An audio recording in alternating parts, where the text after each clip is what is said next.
আগামীকাল জাতীয় সংসদের দক্ষিণ প্লাজায় নবনির্বাচিত সংসদ সদস্যদের শপথ গ্রহণ অনুষ্ঠিত হবে এবং একই দিন বিকেলবেলা নবনির্বাচিত যে ক্যাবিনেট সেই ক্যাবিনেটের শপথ গ্রহণ অনুষ্ঠিত হবে। এই উপলক্ষে আমরা ইতিমধ্যে জাতীয় সংসদের দক্ষিণ প্লাজাকে কেন্দ্র করে নিরাপত্তা পরিকল্পনা গ্রহণ করেছি। এটার অংশ হিসাবে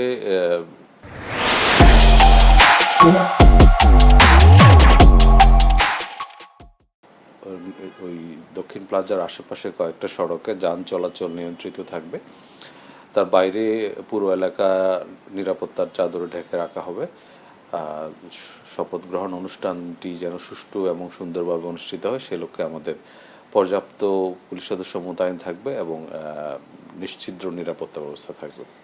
যেহেতু এটা একটা বড় রাষ্ট্রীয় প্রোগ্রামের যে নিরাপত্তা এবং প্রাইভেসি সেটা অবশ্যই মাথায় রেখে আমাদের নিরাপত্তা পরিকল্পনাটা সাজানো হবে। তো আমাদের সার্বিকভাবে সবকিছু যেন সুন্দর এবং সুচারুরূপে অনুষ্ঠিত হয় সেই লক্ষ্যটাই থাকবে।